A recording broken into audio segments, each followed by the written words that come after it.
one with Jason's sense of loyalty and his sense of family. There are no drugs in this case. KFI AM 640, more stimulating talk radio. I'm Bill Carroll. That's Jason Paracal's sister, Janis, on the Today Show. You guys did that. Jason is the guy I told you about before Christmas. We actually talked to him inside a prison in Nicaragua. He's 34 years old. He's been convicted of drug trafficking and money laundering. They even tried to tie him into Mexican drug cartels. There's not a shred of evidence against this guy. And someone that I know very well and trust has looked into this case and is working behind the scenes on it. They didn't present any evidence in court. The very least that Jason Paracal deserves is the attention of his own government to try to figure out if he got a fair trial. And he hasn't been getting that. So we talked to him inside the prison. And I'll tell you, here's what happened. When you guys were asked to write letters and stuff, so many people did that Jason's team took the audio clip from his interview on this show, along with your reaction to it, to the major national networks. And now it's been on the Today Show, and I understand there's another big national newscast or news show is going to do something on it as well. So it's starting to get some real traction, this story, and that could one day lead to getting Jason out of prison. At least that's the hope of his family. Janis is on the line now. Janis, it must feel a little better to... before I talk to you, Janis, just to remind people, because, again, this is fresh in our minds, let me just go back to before Christmas and let you hear what it sounded like when we had that conversation with him behind bars. What do you think about most when you're in that prison and you have time to be alone with your thoughts? What is it that keeps you alive in there? My son, my wife, my family. I basically, all I've ever wanted to be in life was a father, and it kills me to know that it's been a year now since I've been with my son, and since he was born, I haven't been apart from his side for more than a couple days at a time, and I know he's suffering right now. He's wondering why his father was all of a sudden taken away. He hasn't been getting the proper education that he needs. He hasn't been in the proper health care that he needs, because my wife is also a student in university, and she doesn't have any income, and so the police froze my bank accounts. They closed down my business. There's basically, they took away everything, and so my wife is struggling, and my wife suffers every day trying to bring me the basic necessities so I can survive prison life. And I just think about how much more they're suffering than I'm suffering. He's not thinking about himself. You don't want to be in a Nicaraguan prison like this one. Physical abuse, denial of food, water, proper medical care. He talked about at one point, he was just trying to boil some water just to make it sanitary enough to use.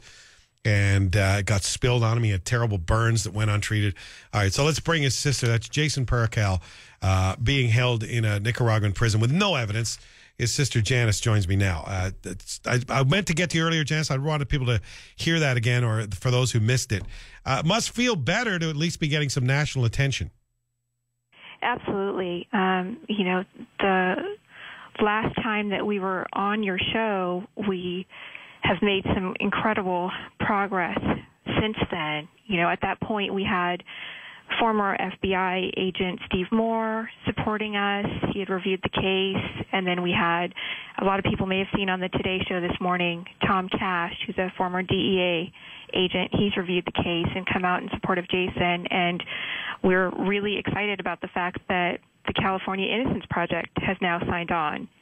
And so it's been great for my family to see all of these experts in their field coming forward and saying that they're just not willing to stand for this type of injustice, and they're willing to support Jason, and they're willing to be vocal about it.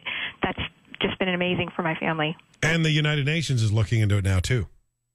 They are. The United Nations Working Group on Arbitrary Detention is looking into the case. I'm an attorney, and I was joined by a very renowned human rights attorney. His name is Jared Genzer. He's in Washington, D.C., and we filed a petition in the UN and demanded urgent attention to this case because of what Jason's going through.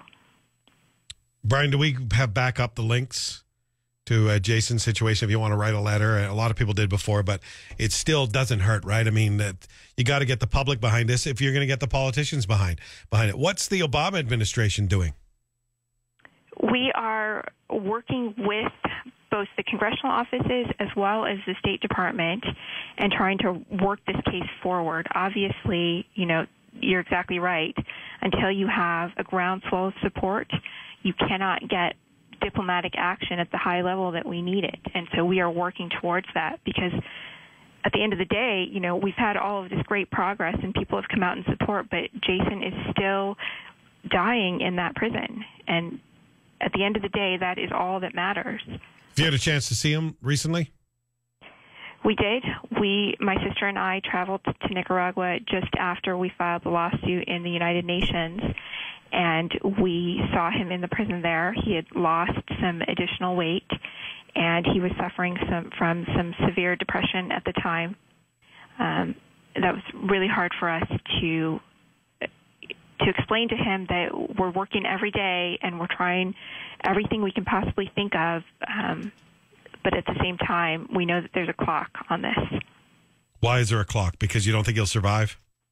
No, I don't think he'll survive. I mean, the situation is very bad down there. His cell where he's living, it's a 15 by 15 foot cell, and there are 8 men in that cell. Wow. There's no running water. There's a hole in the corner, and it's the toilet, the sink, the shower, the place where they wash dishes, that one hole. They just use buckets of standing water for everything. Just last week, there was a fire in the prison cell because there are these live electrical wires that just hang, and one of them sparked. There's no sprinkler system there. I mean, if there's a fire, they're going to die in there. We appreciate the update, Janis. I know that our listeners played a big role in getting this story this far. And absolutely. There's still more they can do, and we've got all the information on our website. Good luck to Jason next time you talk to him. Tell him that we're thinking about him. Thank you very much.